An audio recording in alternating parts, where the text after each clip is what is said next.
আসসালামু আলাইকুম, বাংলা নিউজে আপনাদের স্বাগতম। শুরুতেই শিরোনাম পরে বিস্তারিত। তারেক রহমানের নামে মিথ্যা মামলা প্রত্যাহার হয়নি কেন, প্রশ্ন ফখরুলের। এরপর থাকছে হত্যা মামলায় গ্রেফতার ডিসি মশিউর ও এডিসি জুরেল বরখাস্ত।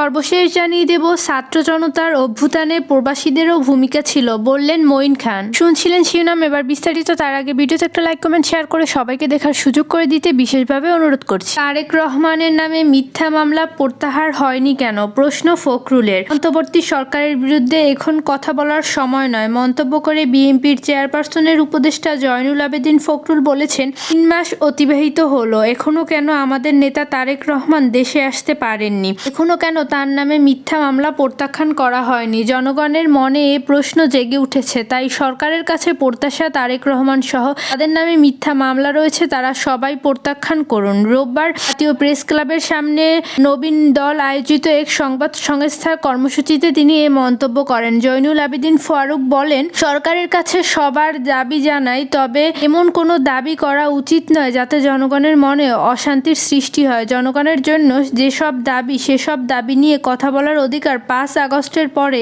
সরকার দিয়েছে। 2000-এর উপরে ছাত্র জনতা রক্ত দিয়ে আমাদের কথা বলার অধিকার দিয়েছে। তাই এ সরকারের বিরুদ্ধে এখনই কথা বলার সময় নয়। অন্তর্বর্তী সরকারের উদ্দেশ্যে তিনি আরও বলেন, নির্বাচনের একটি রোড ম্যাপ ঘোষণা করতে হবে। যে নির্বাচনের মাধ্যমে দেশের জনগণ তাদের প্রত্যাশা পূরণ করতে পারবে, তারা তাদের ভোট দিতে পারবে, তাদের পছন্দ মতো প্রার্থীকে বিজয়ী করতে পারবে। তাই আর দেরি নয়, দেরি করলে ষড়যন্ত্র শুরু হবে। যত দ্রুত সম্ভব নির্বাচনের ব্যবস্থা করুন, আপনারা সংস্কার করুন, তবে এমন সংস্কার করবেন না যাতে নির্বাচন দেরি হয়ে যায়। হত্যা মামলায় গ্রেফতার ডিসি মশিউর ও এডিসি জুয়েল বরখাস্ত। হত্যা মামলায় গ্রেফতার গোয়েন্দা পুলিশের উপ পুলিশ কমিশনার মশিউর রহমান এবং ডিএমপির সাবেক এডিসি জুয়েল রানাকে সাময়িক বরখাস্ত করেছে সরকার। রোববার স্বরাষ্ট্র মন্ত্রণালয়ের জননিরাপত্তা বিভাগের পুলিশ এক শাখার সিনিয়র সচিব মোহাম্মদ আব্দুল মোমেনের সই করা পৃথক দুটি প্রজ্ঞাপনে এ তথ্য জানানো হয়েছে। প্রজ্ঞাপনে বলা হয়েছে,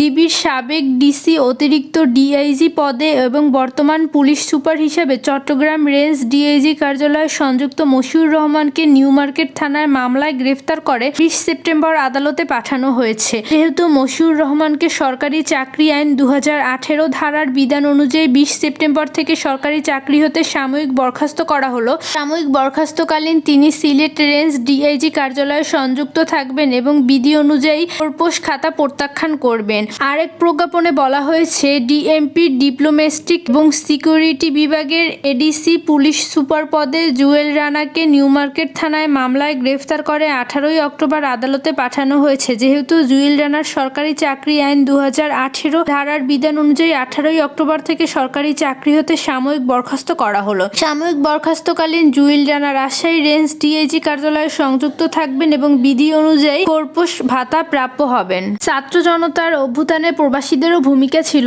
বললেন মঈন খান। বিএনপির স্থায়ী কমিটির সদস্য ডক্টর আব্দুল মঈন খান বলেছে, স্বৈরাচারী বিরোধী আন্দোলনের প্রবাসী নেতৃকর্মীদের গুরুত্বপূর্ণ ভূমিকা ছিল। এসব নেতাকর্মীকে গায়েবী এবং মিথ্যা মামলায় আসামি করা হয়েছিল, তাদের অনেকেই বিদেশে যেতে বাধ্য হয়েছেন। আজকে দ্বিতীয় স্বাধীন বাংলাদেশে তাদের অনেকেই ফিরে আসছে। তারা কিন্তু লাঠি নিয়ে যুদ্ধ করেনি, তারা রেমিটেক্স বন্ধের মাধ্যমে যুদ্ধ করেছিলেন। রোববার সকালে রাজধানীর শেরেবাংলা নগরে বিএনপির অনুষ্ঠিত শহীদ প্রেসিডেন্ট জিয়াউর রহমানের সমাধিতে যুক্তরাজ্য বিএনপির সাবেক সভাপতি মহিদুর রহমানের সঙ্গে নিয়ে শ্রদ্ধা নিবেদন শেষে তিনি এ মন্তব্য করেন। মহিদুর রহমান দীর্ঘ 17 বছর পর গত 16 নভেম্বর সকালে যুক্তরাজ্য থেকে সিলেট ওসমানী আন্তর্জাতিক বিমানবন্দরে অবতরণ করেন। শ্রদ্ধা জানানোর সময় ঢাকা মহানগর দক্ষিণ বিএনপির সদস্য সচিব তানবীর আহমেদ রনিও উপস্থিত ছিলেন। ডক্টর আব্দুল মঈন খান বলেন, প্রবাসীদের অবদানের স্বীকৃতি দেওয়া দরকার। এটা অস্বীকার করার সুযোগ নেই যে এদেশের রিকশা চালক, কৃষক, শ্রমিক সবাই নতুন করে দ্বিতীয় স্বাধীন দেশে মুক্তভাবে নিঃশ্বাস নিতে পারছে।